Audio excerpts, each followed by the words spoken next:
And the Standard, and it has a lot of politics, the economy is featuring, as well as the wins by Jocelyn Jepkos-Gay in New York. So a lot of big news that's happening. And joining me to do the analysis is Ambrose Weda, who is a lawyer. Welcome to the show, as well as John Mutambo, who's an ex-legislator for Mwingi constituency. Welcome to the show.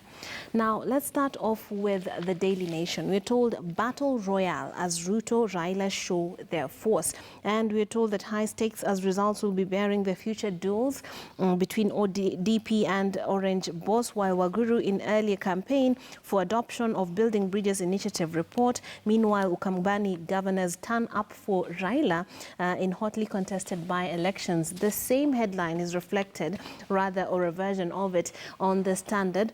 Governors join Raila to beat Ruto in Kibra. And on page 10, you get more details about what happened over the weekend as far as the Kibra by-election campaigns go. So they're hitting fever pitch as we draw closer to that much contested election. And you're told, according to Raila Odinga, who says, and I quote, "Our opponents are making a lot of noise and we have called for support in our bedroom. We want to bring election-related chaos to an end. We want to build a new Kenya where there is no Kikuyu, Kamba, Luo. All are Kenyans." What's your take on this new sentiments that are coming, or rather, are they even new, these sentiments that are coming out of Kibra, Mr. Weda? Thank you so much. I really don't think we can have a Kenya where there's no Kikuyu, there's no Luo, there is no Kisii. These are divisions that are divine. Yeah. They're created by God, made by a language. There are people, there's nothing wrong with being a Kikuyu, being a Luo, nothing. Yes. It is our actions, and these actions have nothing to do with our Kikuyuness or Luoness. It is individual and then perpetrated by a brand of leadership or a brand of ganging up. Yeah. For instance, when Honorable Raila says Kibera is his bedroom, why not Bondo?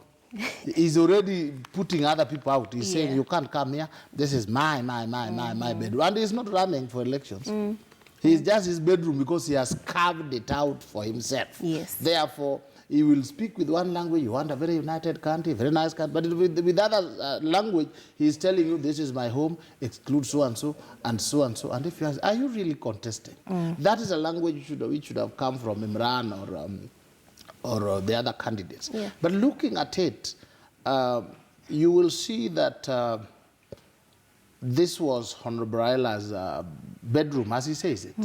And the aggressors, these are the people, the ANC, and the Jubilee, have had such a serious onslaught that now he has to seek help from governors from whether Ukambani, I don't know whether Joe Mutambo also was there. You can see that somebody is under siege. These people, the stake is not as high for them as it is for Honorable Raila. True.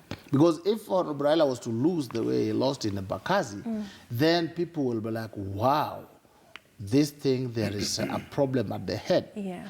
For Ruto and Honorable Mudavadi, the question is whether they are going to have a crowd in the first place, whether they are going to be allowed to enter, and even to have people whenever they call rallies. It has turned out it is always full. What it means, Wananchi have also become very clever and very cunning. They attend all these rallies, they listen to all these stories. Eventually, they'll make a choice.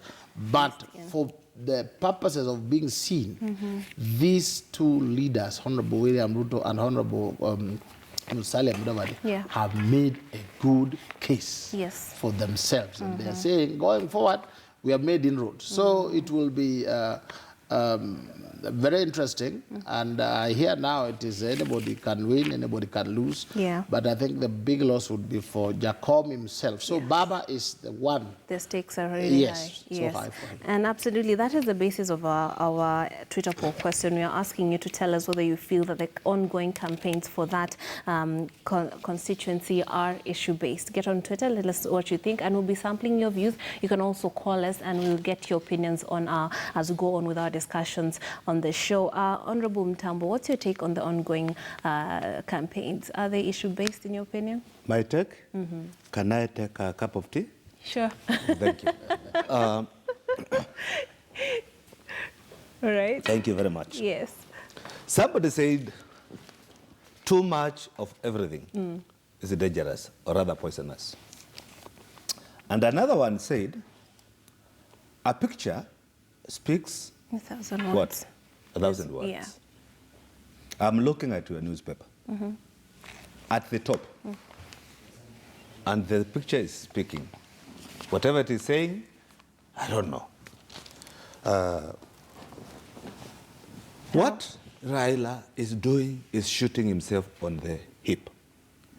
How come? Bringing all this battalion to Kibera to fight against one man is giving what we call, because I'm a politician, and there's what we call sympathetic, people feel sympathy for the other person, Yes. is handing over a win to Mariga. Mariga without knowing.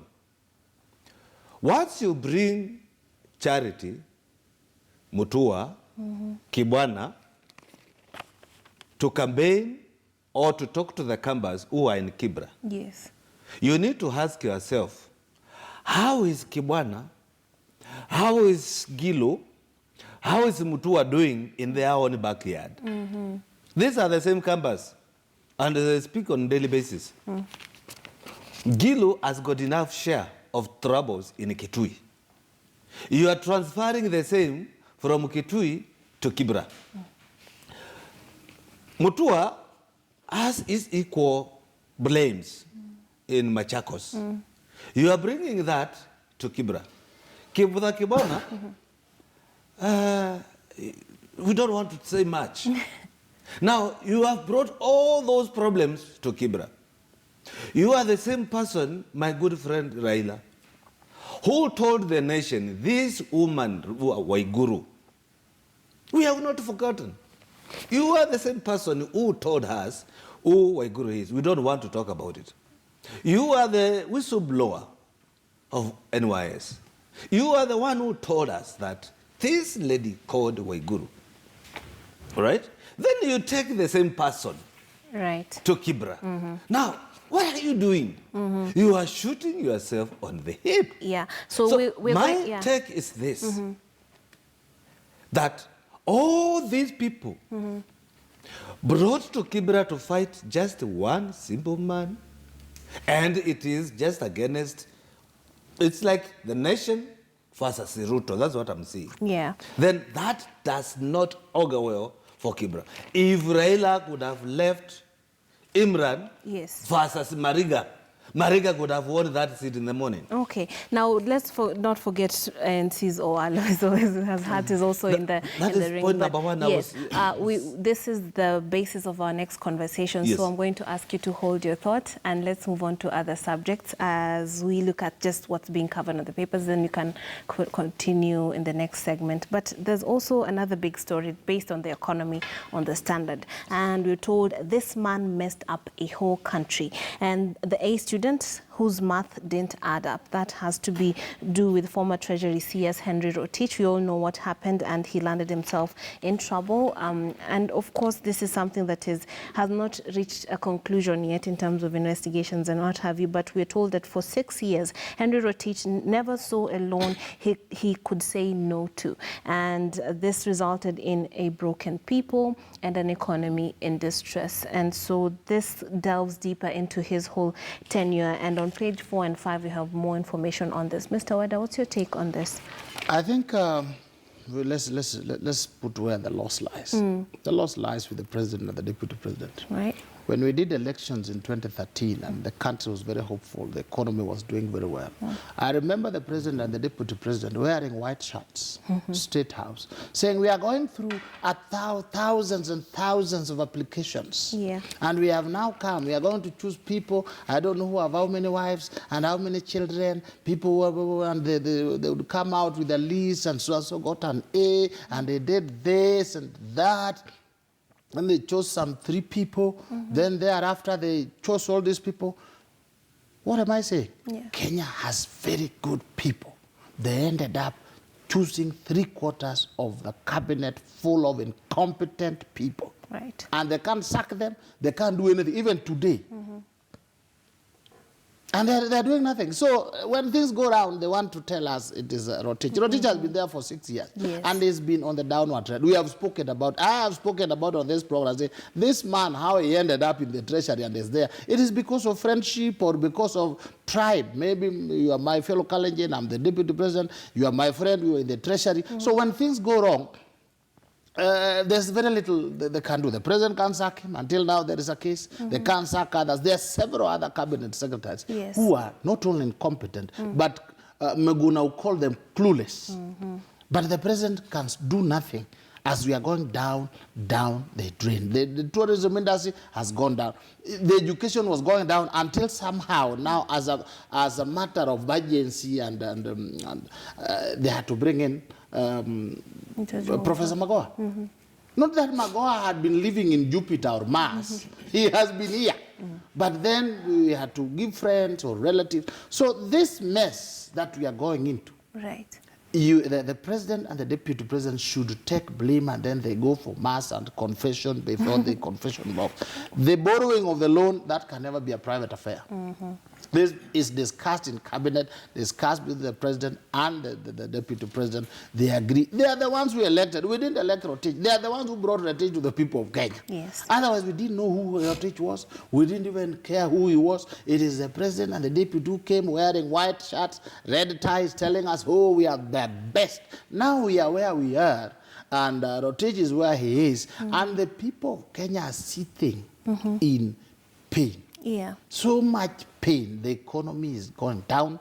There is no food. And the people are in charge. The president can do nothing. Either they are from his village or they can do nothing. Agriculture, health.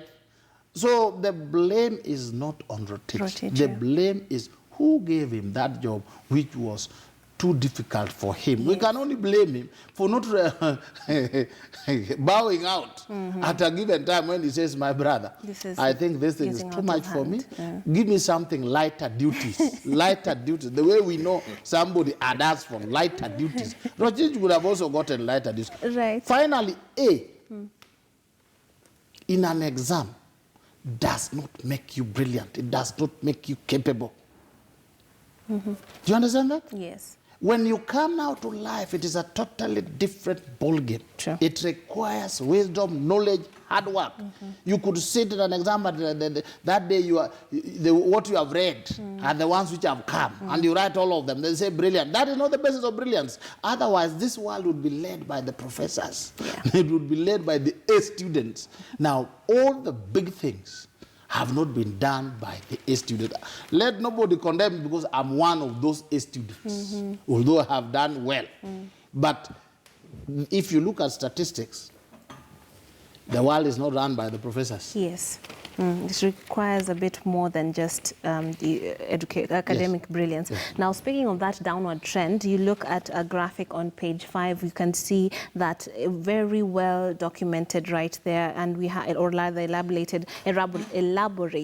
In June 2013, we were told we were at 1.9 trillion. In 2015, June 2015, we were at 2.8 trillion. Then in June 2017, we are at 4.4 trillion. Then at 2019 June, we are working at 6.1 trillion, and that is the country's growing debt. Obviously, this is a matter that has been of large concern, and we are told on The Nation also a very similar story. We're told raising debt ceiling will hurt counties, and this is the Parliamentary Budget Office is warning against raising that debt ceiling to 9 trillion. And of course, this is something that happened, was a big story last week and still making headlines right here. So the economy is something everyone seems to be concerned about. Honorable Mutambo. I cannot agree no more with the word that A students are not one, or they don't do best. And he has just said he's an A student, and he has just done very poorly on his bench. So I cannot agree no more with him. He has done poorly by pointing fingers at Uhuru Kenyatta and Ruto. Yeah. He has done a bit well by saying that it is not Rotich. I totally agree with him. Okay. It is not Rotich. It is not also Raila, I mean, it is not Uhuru or Ruto. Ruto. Who is it then?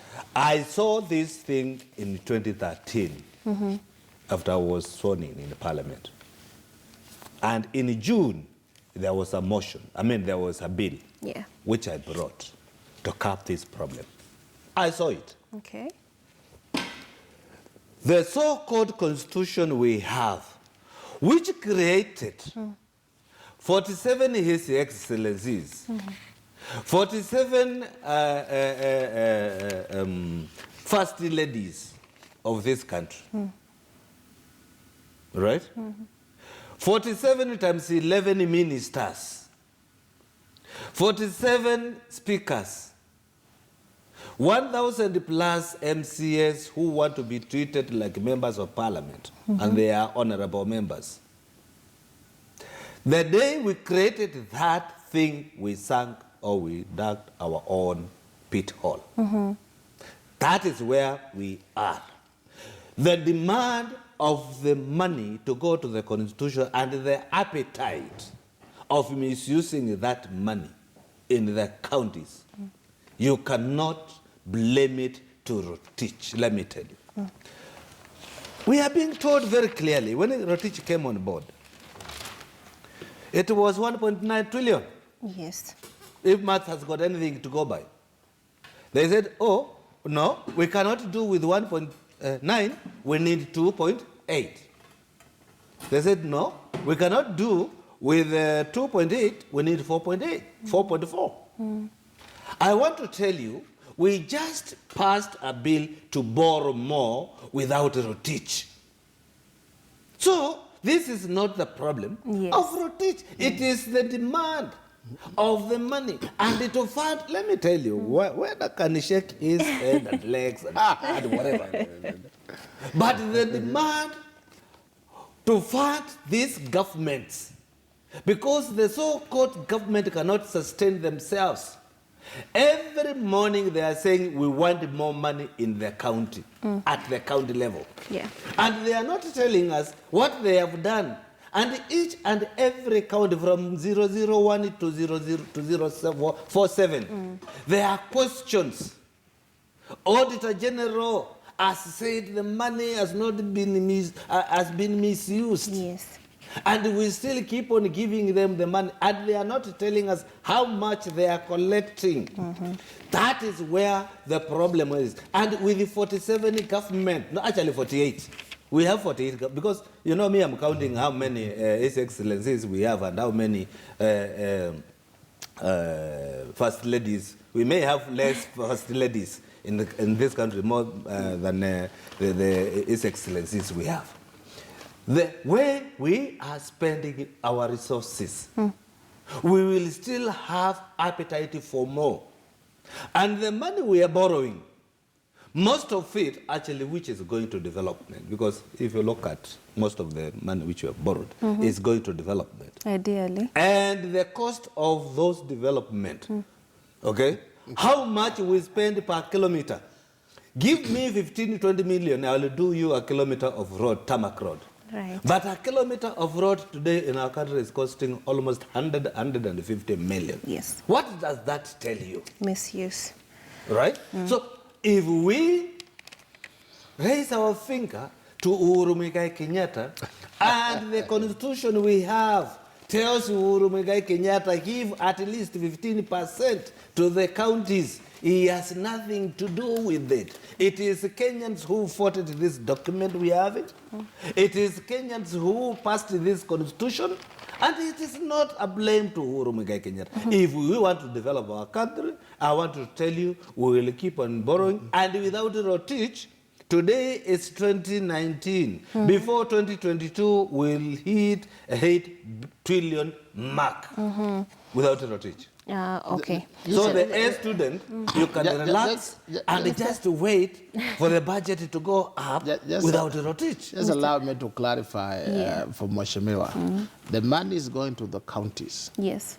Is a percentage of the monies collected in the country. There, you just say, if you collect $1 billion, give us 15% or to the county. That's what the law says. Yeah. It does not say, please go and borrow all over, then come and share with us. Yeah. No. That is now the voodoo economics introduced by Rotich and it's those who appointed him. Right. You understand? And secondly, my brother, those of us who love President Uhuru so much, I love him so much. That's why I don't sugarcoat for him where he goes wrong. Where he goes wrong, I love him so much, and I want him to have a big legacy that when he messes up, I will tell him, Your Excellency, we love you so much, but Rotich, you are the one who brought him. And as he was doing the messes 6 years, you are there cheering with him, wearing white shirts and doing, and reappointing him round 2. Surely trying to tell Kenyans I have a problem with Rotich. They say, we didn't know Rotich. We didn't even give you a list. We just give you the votes and say, we have 40 million Kenyans. Please pick the best of the best. Pick the best of the best. Then you went and we don't know what you consider. So don't tell us about this fellow. And then when you are borrowing from 4 trillion has been borrowed in that 4 trillion, not 4 billion or 400 trillion. That's the kind of money when it is being borrowed. Even the president loses sleep because he'll say, now this money, this Chinese money. So my brother, Mr. Joe Metambo, we know that you love the president, but please, if you also love the president, love the country. Be honest. Tell him you are the one who picked Rotich. Now, take responsibility. Absolutely. And Yes. if you want to know what the Standard perceives to be CS Rotich's faults in his tenure while running the economy and what led to our 6.1 trillion debt, you can read it on page 4 and 5 of the Standard. But on page 3, it's all about water. And I'm glad, Honorable Mtambo, you're here. We're told Nairobi Water, what is behind the severe shortage? Now, a report, according to the BBC, has compared Nairobi to other African capitals, and we are doing badly. And they have a graph right there that compares it with Kampala, Maputo, Nairobi, Colombo, Karachi, Mumbai. And we do know that our climate makes it that we are more advantage in terms of water supply, but then the reality on the ground is quite different. And we're told 50% of Nairobi's 4.5 million residents have direct access to piped water, while 25% is the shortfall of water supply in Nairobi homes. The demand for water in Nairobi is higher than the supply. We are 20 years behind, so there's a need to develop the resources. So I'll start with you. What's your take on that? That is, I don't want to say that is my bedroom. But it kind of is. Because I understand clearly well what is happening in Nairobi. As the man who is in charge or is regulating water in the country, I know how much water we give to Nairobi. And I know how much water they account for. Right? Because they account for almost a half of what we give them. Yes. And their narrative is that they are producing less than their demand. But the truth of the matter is that what they pump, their bill to us, because we charge them, right? And we charge them as per cubic.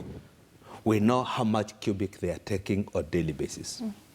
And we know how much cubic they claim to be giving out to Kenyans. To the people, yeah. And when we ask what is going on, there is a narrative of non-revenue water, which is not accounted for. So you ask yourself, whose responsibility to account for this water if it is not the body which is mandated by law to do so? And in this case, in Nairobi, it is Nairobi Water Company, right? Yes. I don't want to go into the maths of how much they pay to Water Resource Authority and how much they have not paid. I don't want to go to that because those are our domestic issues we can sort out with them.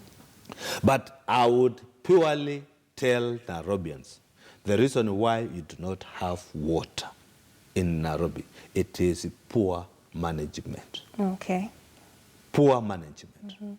And the cartels who are in Nairobi, who are making money out of water. The responsibility to fight these cartels lies squarely with another arm of government, not with Water Resource Authority. Ours is to regulate where Nairobi Water is drawing or where they are abstracting their water from. And I can give Kenyans the math. I can give Nairobians the math. How much Nairobi pumps. So when it comes to poor management, what does that mean? If there are people who have coiled themselves somewhere and Kenyans are not getting water where they're supposed to be getting because somebody somewhere is making money out of it, that is a blame to be taken to someone else. Right. Yes, we do get some drought sometimes. We have tried to talk to Nairobi Water and to advise them on the new technology to make sure that water is not lost in Nairobi. Because the moment you have had non-revenue water, when you hear that, when you hear non-revenue water, that means the water has come, but somebody has not collected that revenue, so it is going somewhere. Where? That is the question we need to ask ourselves. Okay. Now, the article also talks about projects that are underway to expand local dam capacity and construct new water transfers, but you're saying the water is enough, the shortage is fake due to cartels. I'm talking about Nairobi, I'm not talking about the country. Yes. The country may be fairly affected, but I'm talking about Nairobi. And I'm doing the math of what they need. Nairobi requires 700,000 cubic meters a day. That is their demand. Today, what they're supplying is around 500,000. So they have a shortfall of 250. Yes. But in our maths, we give them 1 million cubic liters. That's where I'm coming from. That's where I'm coming from. So when I see where they're shaking his head, and this is not a law issue, it's just a simple mathematics. Yes. And we may bring in the issue of infrastructure. Yes. Which we also understand.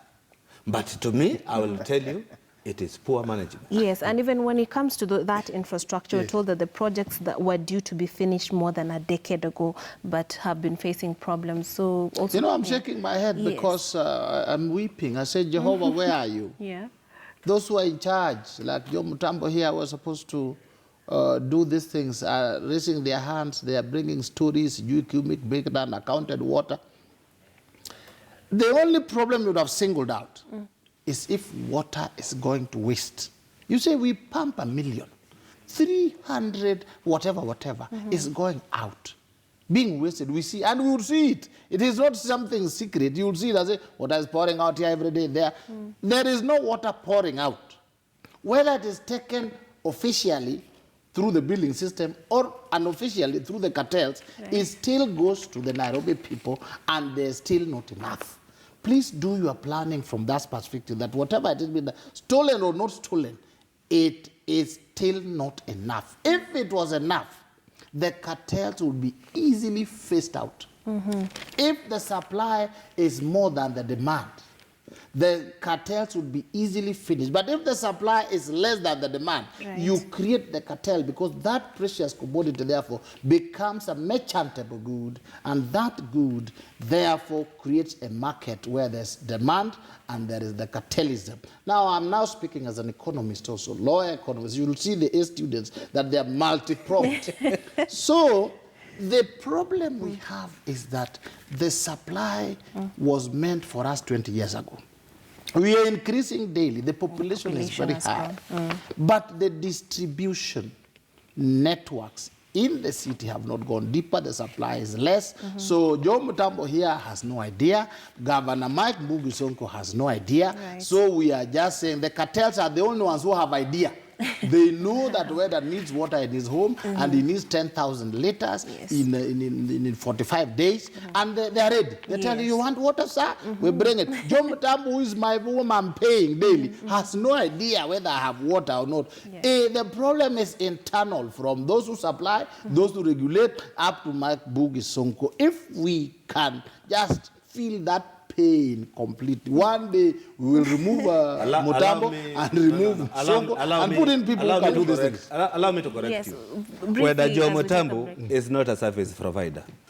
I am not, and the law is very clear. As we know, you are in water. I am not a service provider. I am a regulator. I regulate that person who is giving water. And I only give him than my my mandate stops there.